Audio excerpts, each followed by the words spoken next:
Hello friends, मैं मंतोष कुमार आपके अपने YouTube channel A to Z English पर स्वागत करता हूं। मेरे दोस्त, अभी हम पोजीशन के बारे में देख रहे हैं। इसके पहले भी हमने इस पे बेस्ड 2 वीडियोस बना रखे हैं। आप अगर नहीं देखे हैं तो ज़रूर देख लीजिएगा। और अगर एक चीज़ और कहेंगे कि अगर मेरे आप यूट्यूब चैनल पे नए हो, आप पहली बार देख रहे हो, तो ज़रूर इस चैनल को सब्सक्राइब कर लेना है। ये सेशन आपको कैसा लगता है मुझे कमेंट करके ज़रूर बताएंगे। आपका कमेंट का हमें इंतज़ार होता है। आपके एक कमेंट से, आपके एक लाइक से हमें मोटिवेशन मिलता है। हमें लगता है कि कुछ और बेहतर आपके लिए किया जाए, तो ज़रूर बताएंगे और अपने दोस्तों तक ज़रूर पहुंचाना है। चलिए, तो आपका सपोर्ट ज़रूरी है। अभी हम पोजीशन के बारे में देख रहे हैं कि अगर पोजीशन दिखाना होता है, किसी चीज़ पे अधिकार दिखाना होता है, तो उसको हम इंग्लिश में ट्रांसलेट कैसे करते हैं। और स्पोकन इंग्लिश में इसका बहुत ज़रूरी होता है, एक इम्पॉर्टेंट रोल प्ले करता है, वाइटल रोल प्ले करता है। विदाउट इसके आप नहीं चीज़ को आगे बोल पाएंगे। तो समझना है, लॉजिक को, चीज़ों को समझकर यूज करना है सेंटेंस में। चलिए, तो अब अगर हमने बात कहा था कि अगर पोजीशन दिखाना होता, जैसे मैंने कहा था आपको कि अगर मेरे पास एक कलम है, हम ट्रांसलेट करना चाहें तो बोलेंगे कि आई हैव अ पेन। अगर मेरे पास कलम है, पोजीशन प्रेजेंट का है। अगर मेरे पास कलम है तो पोजीशन प्रेजेंट का दिखा रहा है कि मेरे पास है, जो है वो प्रेजेंट है। तो हमें बोलना था कि आई हैव अ पेन। अगर यही चीज़ को हमने पास्ट में आपको बताया था पिछले वाले वीडियो में, अगर इसी को हम पास्ट की पोजीशन को दिखाना चाहते हैं, जैसे मेरे पास एक कलम था, मेरे पास एक कलम था, तो वहाँ पे हैज़ और हैव का पास्ट हैड होता है। तो हमें बोला था कि आई हैड अ पेन।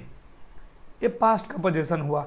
अगर आपको फ्यूचर का पोजीशन दिखाना है कि मेरे पास एक कलम होगा, क्या मैंने बोला कि मेरे पास एक कलम होगा, अभी है नहीं, फ्यूचर की बात हम कर रहे हैं। मेरे पास एक कलम होगा, आई विल हैव, या आई शैल भी बोला जा सकता है, I will have a pen. तो हमने तीनों सेंटेंस को देखा, प्रेजेंट, पास्ट और फ्यूचर। मेरे पास कलम है, आई हैव अ पेन। मेरे पास एक कलम था, आई हैड अ पेन। मेरे पास एक कलम होगा, I will have a pen. बातें समझ में आई। तो जब हमें फ्यूचर का पोजीशन दिखाना होता है मेरे दोस्त, मेरे भाई, तो आपको क्या करना है, सब्जेक्ट के बाद, किसके बाद, सब्जेक्ट के बाद विल या शैल का यूज करते हैं। एक बात और हम आपको समझाना चाहेंगे कि शैल का यूज जनरली हम आई और वी के साथ करते हैं, फर्स्ट पर्सन के साथ करते हैं। बाकी जितने भी पर्सन बच गए, थर्ड पर्सन, सेकंड पर्सन, सब के साथ क्या लगाना है, विल लगाना है। लेकिन मॉडर्न ग्रामर में, मॉडर्न इंग्लिश में हम हर एक सब्जेक्ट के साथ क्या लगाते हैं, विल लगा देते हैं। अब आई विल कहना बिल्कुल सही है, आप आई शैल भी बोल सकते हैं, लेकिन अगर आई विल भी बोलते हो तो ये गलत नहीं माना जाएगा। ठीक है जी, सही है। तो आप विल लगा लो हर जगह। तो विल के बाद देखो, एक बात सीखना है एक कि विल शैल मॉडल वर्ब होते हैं। क्या होते हैं? ये मॉडल वर्ब होते हैं। Modal verb will shell can could, ये सब के बाद हमेशा वर्ब का फर्स्ट फॉर्म लिखा जाता है। क्या लिखा जाता है? इस चीज़ को आपको समझना बेहद ज़रूरी होगा कि मॉडल वर्ब के बाद, मॉडल के बाद हमेशा first form of the verb लिखा जाता है। बात आई समझ में? तो फर्स्ट फॉर्म लिखना है तो हमने कहा कि पोजीशन दिखाने के लिए आप यूज़ कर सकते हो हैज़, या आप यूज़ कर सकते हो हैव, या आप यूज़ कर सकते हो हैड। तो आपने ये चीज़ सीखा कि हैज़ को singular form of the verb कहते हैं, हैव को plural form of the verb कहते हैं, और हैड को सेकेंड फॉर्म और third form of the verb के नाम से जानते हैं। ये जो first form of the verb है, इसी को हम प्लूरल कहते हैं। ठीक है, V1 को आप प्लूरल वर्ब कहते हो। तो विल शैल कहता है कि हम अपने साथ क्या लेंगे, फर्स्ट फॉर्म लेंगे वर्ब का। डेट्स वाई हम विल शैल के बाद हैज़ का यूज़ और हैड का यूज़ नहीं करेंगे। इतना बात समझ में आया? हमें करना क्या होगा, हैव का यूज़, जो कि यहाँ पे लिखा हुआ है। पहले आप स्ट्रक्चर को अच्छे से समझ लें, उसके बाद मजा आएगा आपको इसको बनाने में। तो हमने क्यों हैव लिखा पता चल गया, क्योंकि विल शैल के बाद हमें first form of the verb का यूज करना होता है। ठीक है डियर। चलो के बाद हमने कहा कि जिस पे पोजीशन दिखाना होगा, जिस नाउन पे आपको अधिकार दिखाना होगा, जताना होगा, उस नाउन को इसके बाद आपको लिख लेना है। यहाँ पे वो नाउन आएगा जिसमें आप पोजीशन दिखा रहे हो। तो स्ट्रक्चर समझ में आ गया। सब्जेक्ट प्लस विल या शैल प्लस हैव प्लस नाउन होता है। अब कैसे इसको हम ट्रांसलेट करते हैं, कैसे आप बोल पाओगे, तो बात को समझना है और मेरे साथ आपको लिखना है। हमने कहा कि पहले सब्जेक्ट देखो, कह रहा है कि मेरे मतलब आई, मेरे मतलब आई। तो आपको क्या कहना होगा, सबसे पहले लिखेंगे कि आई। ठीक है जी। अब कह रहा है कि पास का मतलब है कि रखना, है ना, उसका मतलब होता है हैव। तो आगे की बात कर रहा है होगा, मेरे पास एक कार होगा भी है, नहीं होगा, ये होगा जो बोल रहे हो। 1 सेकेंड मेरे दोस्त। चलिए, आपने क्या कहा कि होगा, तो होने के लिए बात क्या कर रहा है, फ्यूचर का। तो यहाँ पे फ्यूचर की जब बात करेंगे आप, तो क्या लिखना होगा कि आई सेल भी बोल सकते हो या आई विल भी बोल सकते हो। हमने अभी बोला, चलो हम लिख लेते हैं आई सेल। क्या बोला, आई सेल। के बाद आपको लिखना है हैव, तो बोलेंगे आई सेल हैव। के बाद कर रहा है नाउन लिखना है। नाउन आपका क्या है, एक कार, है ना, यहाँ पे एक कार है, तो क्या बोलेंगे, अ कार। तो क्या बन गया सेंटेंस आपका, आई सेल हैव अ कार, मेरे पास एक कार होगा। इन फ्यूचर की बात हो रही है। अब आप बनाएंगे, कह रहा है कि रोहन के पास एक घड़ी होगा। रोहन का इंग्लिश रोहन ही लिखते हो, ये बन गया आपका सब्जेक्ट। तो हमने कहा रोहन के पास के लिए हमने कहा कि फ्यूचर में होने की बात हो रहा है, तो आपको विल सेल में से कोई एक लिखना होगा। तो रोहन के अनुसार हमने विल लिखा, और पोजीशन दिखाना है तो हैव लिखेंगे। तो रोहन विल हैव, क्या होगा रोहन के पास, एक घड़ी होगा। घड़ी आपका नाउन है, तो आपको बोलना होगा अ वॉच। बातें समझ में आ रही है, तो आपको नाउन को लास्ट में रख देना है, Rohan will have a watch. आगे आपके पास कह रहा है पर्याप्त पैसे होंगे। होंगे मतलब फ्यूचर की, अभी नहीं है, है ना, अभी तो आप मेहनत करो, अभी आप पढ़ रहे हो। फ्यूचर में जब जॉब लगेगी आपकी, तो बिल्कुल पैसे होंगे। तो ये चीज़ को अगर कहना है, तो आप बोलेंगे कि आपके पास के लिए लिखना होगा यू। यू के साथ हमें भाई क्या लिखना होगा, विल। के बाद लिखना होगा है पोजीशन दिखाने के लिए।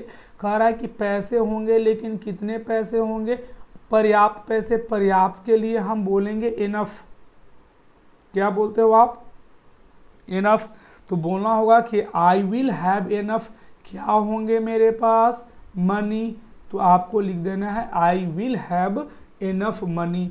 याद रखिए, इनफ एक नाउन है, यहाँ सॉरी, मनी एक नाउन है, इनफ आपका एडजेक्टिव का काम करता है। ठीक है ना, ये एडजेक्टिव है, एक डिटरमिनर है। चलो, अब कह रहा है कि मेरे दोस्त के पास एक नया घर होगा। मेरे दोस्त, तो मेरे दोस्त के लिए आप क्या लिख पाएंगे, माई फ्रेंड। ध्यान से समझिएगा, आप अपने तरह से इसको बनाएं। के बाद होगा के लिए विल लिखना होगा, क्योंकि बात फ्यूचर का हो रहा है, तो विल हैव का यूज करना है। क्या कह रहा है, कैसा होगा, एक नया घर। एक नया के लिए लिखेंगे आप अ न्यू, है ना, घर का क्या होता है, हाउस। तो बोलना होगा I my friend will have a new house. कह रहा है राखी के पास 5 पुस्तकें होंगे। तो सबसे पहले तो आपको सब्जेक्ट लिखना है, जो कि हमारा कौन है, राखी। राखी के साथ फ्यूचर की बात कर रहे हो, तो आपको लगाना होगा मेरे भाई विल हैव। यहाँ तक कोई दिक्कत नहीं जी। कितने पुस्तकें होंगे, 5। 5 के लिए हमें क्या कहना होगा, क्या बात है, एक था तो आप बोले थे, 5 है तो 5 क्या होगा, बुक्स। अब यहाँ पे बुक्स लिखना होगा, क्योंकि 5 को प्लूरल कहते हैं। अगर एक किताब की बात होती तो अब बुक बोलते, 5 की बात हो रहा है, प्लूरल हुआ, तो हमें 5 बुक्स कहना होगा। ये सिंगुलर प्लूरल में भी थोड़ा सा ध्यान देंगे। चलिए अगला कह रहा है कि मेरे भाई के पास एक पालतू जानवर होगा। फ्यूचर का रहा है, तो क्या बोलेंगे आप कि माई ब्रदर। क्या कहना है मेरे दोस्त, माई ब्रदर।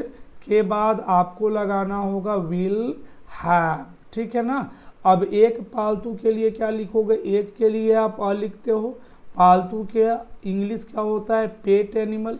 क्या बोलना है ना, जानवर है तो आपको बोलना होगा पेट एनिमल। तो हो गया कि my brother will have a pet animal.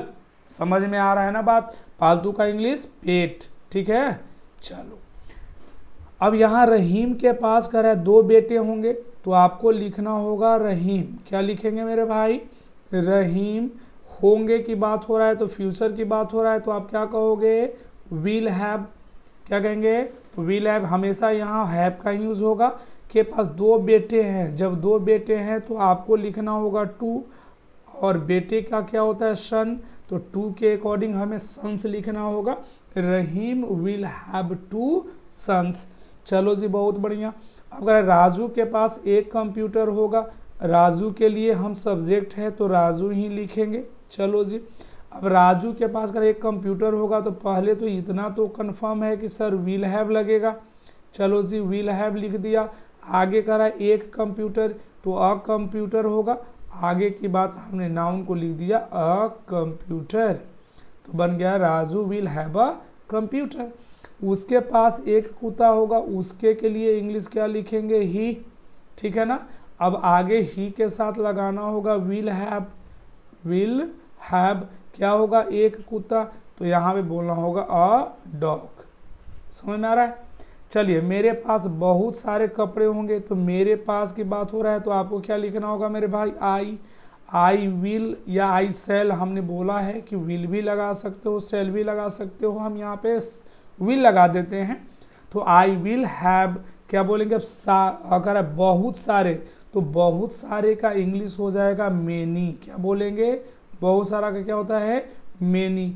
और कपड़े का इंग्लिश क्या हो जाएगा, क्लोथ्स।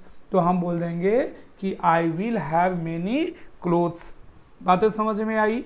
तो ये फ्यूचर का पोजीशन था, आपने प्रेजेंट पास्ट देख लिया था, ये फ्यूचर था, आपने तीनों देख लिया। इस पे प्रैक्टिस करना है और इसको यूज करना है ना। सेंटेंस बनाओ और बोलो, फिर मजा आएगा, ठीक है। तो फिर मिलते हैं हम नेक्स्ट वीडियो में। Thank you so much.